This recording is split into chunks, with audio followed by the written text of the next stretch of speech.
Hello, I'm Kendra Edwards, grief counselor with Northeast Delta, Human Services Authority in the Department of Prevention and Wellness. Welcome to this week's segment on changing the way I think.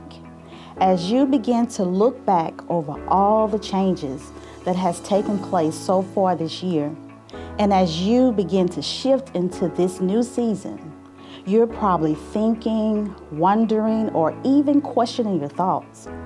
Will things remain the same? Will I ever receive happiness? Will I ever reach my goals? The answer to these questions is not only based on the actions, but your thinking and how are you willing to change your mindset for the better. In this shift, you must consider and understand the influence of thoughts and how each thought is important. Your thoughts can affect your health, emotions, motivation, drive, and determination to even make a change.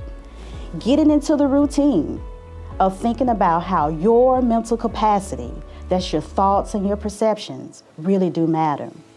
Because you as an individual is forever changing, faced with challenges, surrounded by people and circumstances you may or may not have control over, either on a day-to-day or a weekly basis. So how and the way you think can truly limit the best version of yourself. Since the mind is the center of attention, where information is received, stored, and processed, it is important to be consciously aware of your thinking. Why? Because your thoughts can control how you feel, and your feelings can affect your actions, and your actions can affect your life. You must be willing to put in the work and bring all thoughts to the surface of your mind so that change can take place.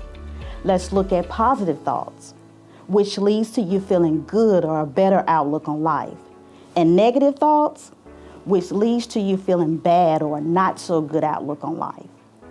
If the goal is for you to change your thinking in a positive way, let's take a look at how negative self-talk, that's the inner thoughts, can limit you from thinking positively. Negative thoughts can derive from things you've experienced not only as an adult, but as a child. You could have grown up in a critical environment where caregivers were negative, always present. So you begin to internalize negative statements you've heard. Also, you could have internalized those negative statements from others about your physical appearance, skills, and abilities. So the things you tell yourself and what you've heard can very well become your reality. The more you tell yourself that you're not enough or that you're not good at something, the more likely you'll believe it. Positive self-talk gives you a sense of hope that change can happen.